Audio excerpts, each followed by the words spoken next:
नमस्कार, आप देख रहे हैं बेबाक। मैं अभिसार शर्मा। तो योगी आदित्यनाथ पिछले 48 घंटे से दिल्ली दरबार में हैं और यह उम्मीद की जा रही थी कि इस मुलाकात के बाद योगी आदित्यनाथ और प्रधानमंत्री नरेंद्र मोदी के बीच मतभेद खत्म हो जाएंगे। मगर जो बड़ी खबर इस वक्त मैं आपको बेबाक में दे रहा हूं वो ये कि हालात और ज्यादा बिगड़ गए हैं।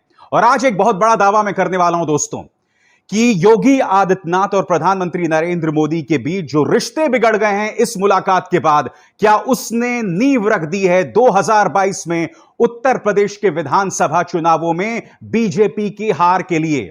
आज बेबाक में मैं आपको एक एक मुद्दा आपके सामने समझाऊंगा पूरे तथ्यों के साथ। सबसे पहले दोस्तों यह तस्वीर देखिए, यहां प्रधानमंत्री नरेंद्र मोदी के साथ योगी आदित्यनाथ मिल रहे हैं। आपको इस तस्वीर में बॉडी लैंग्वेज से चीजें समझ आ जाएंगी, हालात क्या हैं। प्रधानमंत्री नरेंद्र मोदी आराम से अपनी कुर्सी में बैठे हुए हैं और योगी आदित्यनाथ इस तस्वीर में ऐसे बैठे हुए हैं जैसे किसी बच्चे को उसकी टीचर ने बुलाया है, उसको डांट डपट कर जो है सामने बिठाया हुआ है। हाथ में हाथ बांधे हुए योगी आदित्यनाथ यहां बैठे हुए हैं। मैं आपको बता दूं कि इस मुलाकात के आसपास और भी घटनाक्रम बहुत तेजी से चल रहा है। योगी आदित्यनाथ कहने को कल पहुंच चुके थे, मगर 48 घंटे तक भारतीय जनता पार्टी आलाकमान ने उन्हें दिल्ली में बिठाए रखा। योगी आदित्यनाथ ने पहले यह कहा था कि जैसे कि आप जानते हैं कल उनकी अमित शाह से मुलाकात हो गई। यह तस्वीर देखिए, इस तस्वीर की भी मैं बाद में बात करूंगा। योगी आदित्यनाथ चाहते थे कि कल ही तमाम मुलाकातें हो जाएं, मगर ना जेपी नड्डा ने उनसे मुलाकात की, ना प्रधानमंत्री नरेंद्र मोदी ने उनसे मुलाकात की और आज जाके तमाम मुलाकातें हुई हैं। देखिए यहां पर आप देख सकते हैं कि जेपी नड्डा बीजेपी अध्यक्ष से वो मुलाकात कर रहे हैं और एक बार फिर उन्हें वो वही किताब दे रहे हैं, प्रवासी संकट का समाधान। अगर आप देखेंगे अमित शाह से जो मुलाकात हो रही है और ये किताब, ये भी वही किताब उनको दी है। तो आज भाजपा आलाकमान और योगी आदित्यनाथ से हमारा सवाल विवाक में, प्रवासी संकट का समाधान, संकट किस पर है और क्या इस संकट का समाधान हो गया है? दोस्तों अब मैं एक एक करके बताना चाहता हूं कि ये जो पिछले 48 घंटे हैं वो भारतीय जनता पार्टी के लिए किस लिए बहुत जबरदस्त और खराब खबर लेकर आए। सबसे पहले ये तस्वीर देखिए दोस्तों, यहां पर आप अमित शाह और योगी आदित्यनाथ को एक साथ देख रहे हैं। यहां पर अमित शाह भी कितनी आसानी से पीछे बैठे हुए हैं, उनकी पीठ जो है अपनी कुर्सी के पीछे है और योगी आदित्यनाथ अपनी उस सोफे के बिल्कुल कोने पर मानो बैठे हुए हैं, वो आगे की तरफ झुके हुए हैं। इससे पता चल रहा है कि किसकी बॉडी लैंग्वेज कहां है और कौन झुका हुआ है। वो दोनों तस्वीरों पर एक बार फिर से निगाह डालिए। प्रधानमंत्री से योगी आदित्यनाथ मिल रहे हैं और यहां पर देखिए अमित शाह से मिल रहे हैं। आप लोगों में से कई लोग कह सकते हैं कि भाई योगी आदित्यनाथ दोनों से छोटे हैं, इज्जत दिखा रहे हैं। बात सही कही आपने, हो सकता है यह बात सही हो। अब इस तस्वीर का क्या जवाब है? आपके सामने अमित शाह का ट्विटर टाइमलाइन। और देखिए होता क्या है, योगी आदित्यनाथ से मुलाकात के बाद अपना दल की नेता अनुप्रिया पटेल से भी वो मुलाकात करते हैं। उसकी तस्वीर इस वक्त आपके स्क्रीन पर। मगर बड़ी खबर क्या है, यह मैं आपको बताता हूं। देखिए अमित शाह का ट्विटर टाइमलाइन।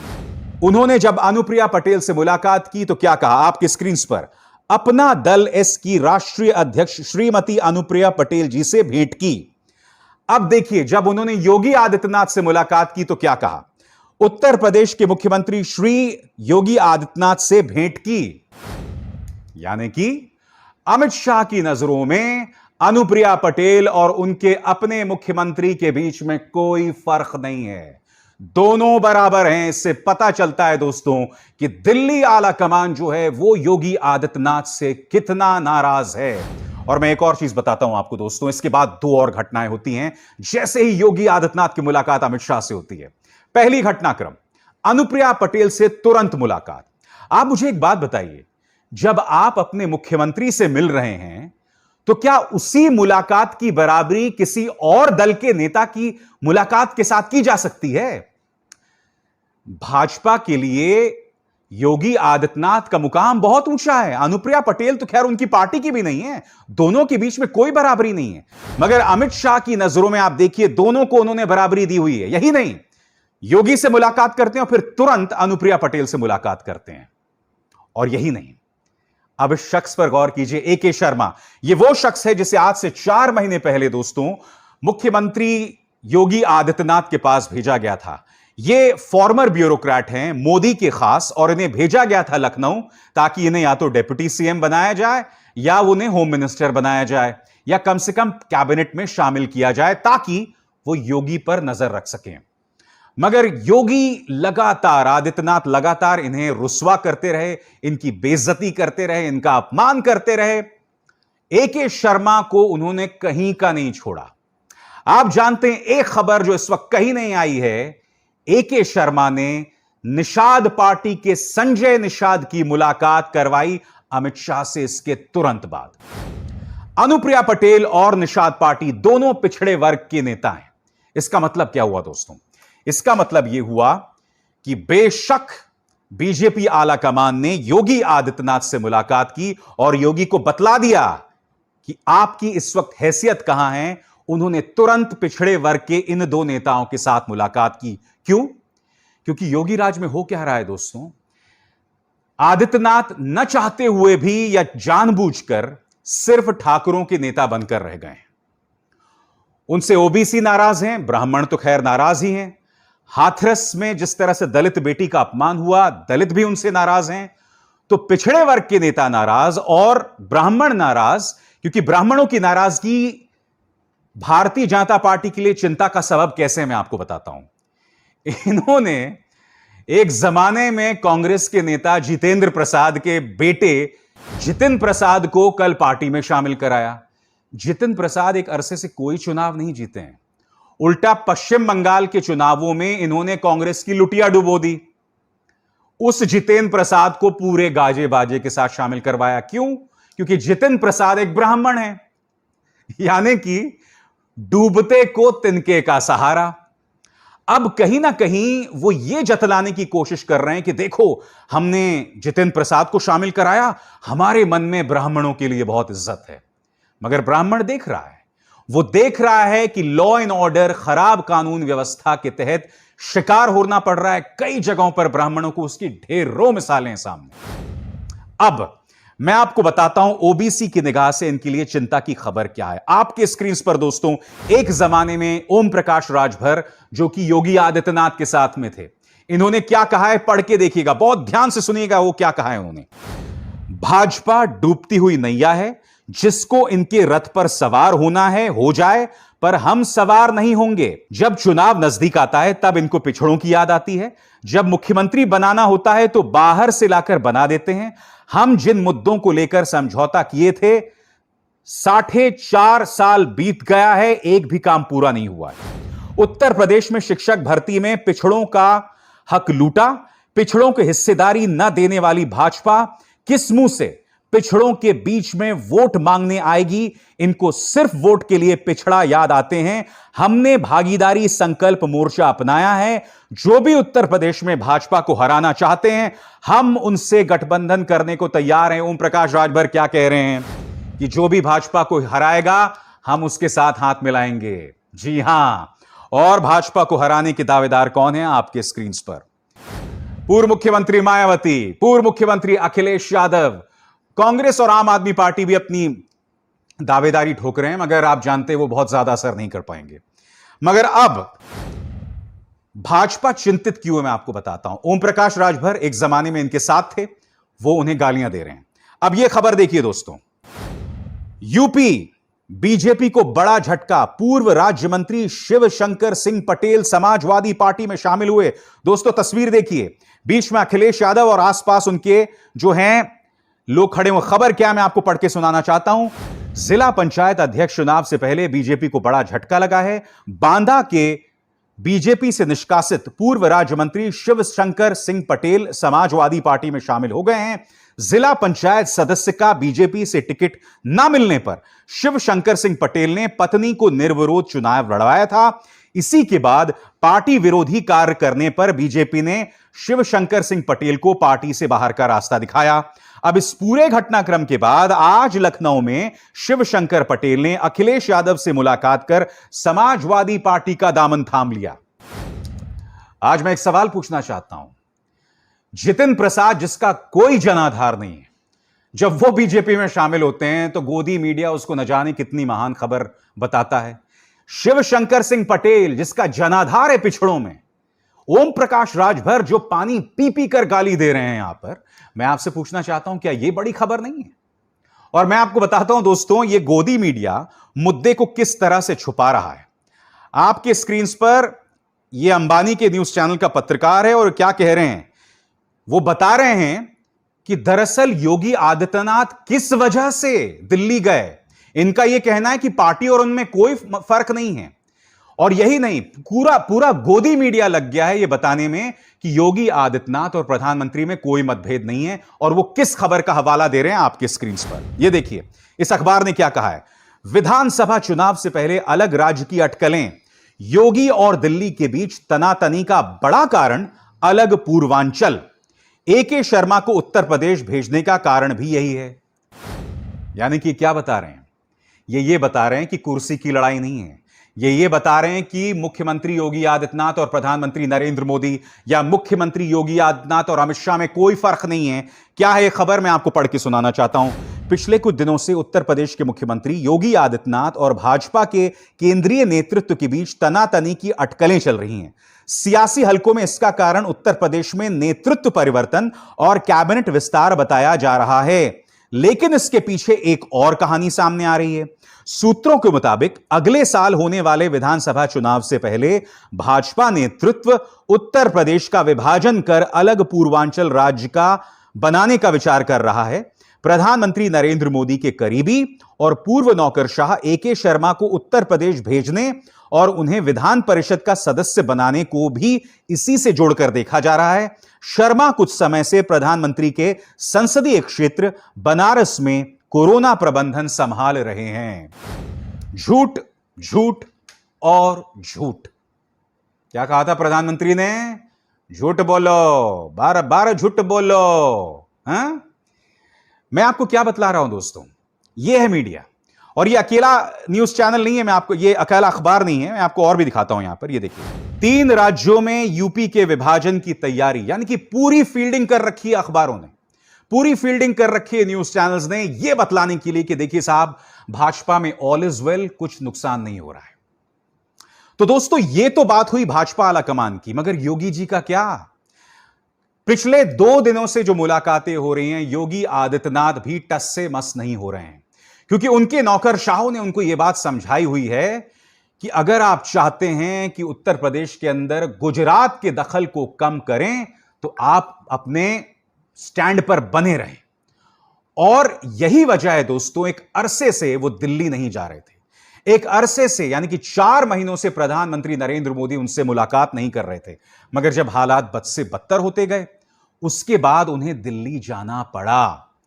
मगर अब भी योगी आदित्यनाथ यह कह रहे हैं कि मैं नहीं झुकूंगा। मगर दिक्कत यह है कि योगी आदित्यनाथ के पास ज्यादा विकल्प नहीं है, भाजपा आला कमान के पास भी ज्यादा विकल्प नहीं है। यह ना भूलें कि योगी आदित्यनाथ आज की तारीख में भारतीय जनता पार्टी से ना उगलते ना निगलते बन रहे हैं।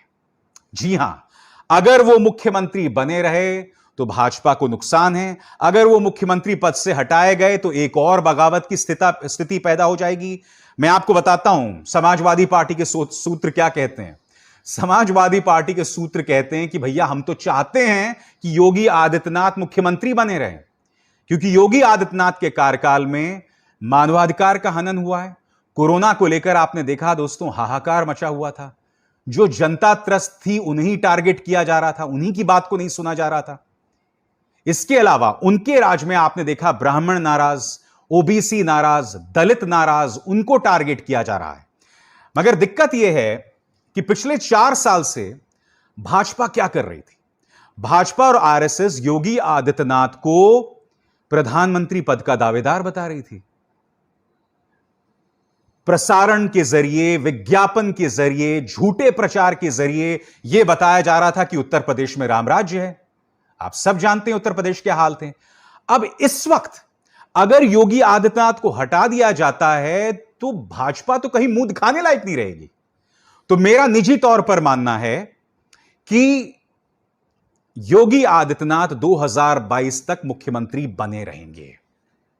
मगर होगा क्या, मैं आपको बताता हूं। 2019 याद कीजिए दोस्तों, 2019 में करीब 200 विधायक उत्तर प्रदेश विधानसभा में योगी आदित्यनाथ के खिलाफ धरना कर रहे थे। इस खबर को तमाम न्यूज चैनल्स ने छुपा दिया था। बहुत बड़ी खबर थी दोस्तों, सभी ने इस खबर को छुपा दिया था। अगर योगी आदित्यनाथ के नेतृत्व में भाजपा 2022 का चुनाव लड़ेगी तो उनके अपने विधायक उससे नाराज होने वाले हैं। उनमें जबरदस्त नाराजगी है दोस्तों, और पार्टी मानो दो फाड़ हो जाएगी। इसलिए कार्यक्रम की शुरुआत में मैंने आपसे कहा कि ये जो 48 घंटे योगी आदित्यनाथ दिल्ली में थे, इससे मामला सुलझने के बजाय और खराब हो गया। इसने कहीं ना कहीं 2022 में भाजपा की उत्तर प्रदेश में हार की नींव तैयार कर दी है। मगर क्या बीजेपी हार जाएगी? मैं ये दावे के साथ नहीं कहूंगा, और मैं आपको बताता हूं क्यों। मैंने आपको अपने अन्य कार्यक्रमों में बताया कि कुछ घटनाक्रम होने लग गया है। मसलन अलीगढ़ में दलितों की बारात जाती है और एक मस्जिद के सामने उन बारातों को रोक दिया जाता है। असदुद्दीन ओवैसी का एक नेता नाजिम अली कहता है कि मस्जिद में नमाज तो पढ़ी जा सकती है, मगर सामने से बारात नहीं जाएगी। आपको याद होगा दोस्तों, जब यही काम ठाकुरों ने दलितों के साथ किया था तो आप और हम सब ने इसका मुद्दा उठाया था। आज ओवैसी का यह नेता आखिर क्यों टारगेट कर रहा है दलितों को? इसके पीछे की सियासत क्या है? उस इलाके में अब पूरा हिंदू मुस्लिम ध्रुवीकरण हो रहा है। अब रुख करते हैं बाराबंकी का बगैर किसी कारण के मस्जिद गिरा दी गई, मुसलमान सड़क पर आ गए। अब आप मुझे बताइए, बाराबंकी में हिंदू मुस्लिम सियासत नहीं होगी तो क्या होगी? फैसल नाम के एक सब्जी बेचने वाले बेचारे की उम्र सिर्फ 18 साल की थी दोस्तों, उसको पुलिस ने बेरहमी से मार डाला। वो लॉकडाउन में सब्जी बेच रहा था, क्या गुनाह था उसका? मार डाला पुलिस ने उसे। इन तीनों घटनाओं में एंगल है मुसलमान, यानी कि मुसलमान के अंदर असंतोष पैदा करो, उसे टारगेट करो और फिर एक समाज के अंदर ध्रुवीकरण पैदा करो। भाजपा ने अपना काम शुरू कर दिया दोस्तों, और मुझे डर है कि एक बार फिर इन्हीं घटनाओं के सहारे कहीं ना कहीं भारतीय जनता पार्टी फिर से सत्ता में काबिज हो जाएगी। मुझे डर इस बात का है क्योंकि यही 2013 के दौरान हुआ था, मुजफ्फरनगर के जब दंगे हुए थे। उसके बाद जब 2016-17 हुआ था, उस दौरान भी आपको याद है प्रधानमंत्री ने अपने चुनावी भाषण में वही शमशान कब्रिस्तान का जिक्र किया था। और आपको याद होगा पहला चरण का मतदान था पश्चिमी उत्तर प्रदेश में। उस पहले चरण के मतदान में 85 सीटें थी और एक रात पहले वहां पर एक सांप्रदायिक टकराव हो जाता है, और उस सांप्रदायिक टकराव का असर यह होता है कि बहुत बड़ी तादाद में 85 सीटों में भाजपा के समर्थन में वोट पड़ते हैं। ये जो तमाम बातें मैं आपको बता रहा हूं, ये कोई कल्पना की उड़ान नहीं है, सब तथ्यों पर आधारित है। और भाजपा को लगता है कि हिंदू मुस्लिम सियासत हम तभी खेल सकते हैं अगर योगी आदित्यनाथ हमारा चेहरा बने रहें। तो राजनीति बहुत पेचीदा है इस वक्त दोस्तों उत्तर प्रदेश की। आप ये नहीं कह सकते कि योगी हट जाएंगे तो बीजेपी जीत जाएगी, नहीं। और आप ये भी नहीं कह सकते कि योगी बने रहेंगे तो बीजेपी हार जाएगी, नहीं। कुछ भी हो सकता है, इसमें कई समीकरण हैं, कई कॉम्बिनेशंस हैं। ये एक अपने आप में गुत्थम गुत्थी है, एक अजीब और गरीब पजल है। और इस पजल में, इस पहेली में कौन सा टुकड़ा कहां जुड़ने वाला है इस वक्त कोई नहीं जानता दोस्तों। और यकीन मानिए अगले 8 महीने बहुत दिलचस्प होने वाले हैं। मैं उम्मीद करता हूं कि अखिलेश यादव, समाजवादी पार्टी के अखिलेश यादव इस चुनौती के लिए तैयार होंगे, क्योंकि मुझे लगता है कि इस वक्त भारतीय जनता पार्टी को अगर कोई तैयार है हराने के लिए तो सिर्फ अखिलेश यादव तैयार है। मुझे कभी कभी लगता है कि अखिलेश यादव दिखाई नहीं देते हैं जमीन पर, मगर फिर जब मैं समाजवादी पार्टी नेताओं से बात करता हूं कि आप लोग रोज जमीन पर क्यों नहीं आ रहे हैं, तो उनका जवाब बहुत दिलचस्प है। वो मुझे बताते हैं कि अभिसार मुझे बताइए मुरादाबाद में क्या हुआ था। मुरादाबाद में अखिलेश यादव प्रेस कॉन्फ्रेंस करने जाते हैं, एकाध पत्रकार उनके साथ ऊंचे स्वर में बात करने लगते हैं और मामला बिगड़ जाता है। हालांकि उससे पहले होता यह है कि कुछ समाजवादी पार्टी के कार्यकर्ता घुस जाते हैं होटल के अंदर और पत्रकारों से तू तू मैं मैं होती है। इस घटनाक्रम का नतीजा यह हुआ कि उस पूरे दिन पूरी मीडिया ने अखिलेश यादव को टारगेट किया। उन्हें डर इस बात का है कि अगर अखिलेश यादव अभी से मैदान में उतर गए तो बीजेपी क्या करेगी? अपने 95% गोदी मीडिया के जरिए रोज अखिलेश यादव के नाम की सुपारी निकालेगी। क्योंकि देखिए, मायावती का तो इन्होंने इंतजाम कर लिया है। मायावती आज की तारीख में भाजपा की आलोचना कब करती हैं बताइए?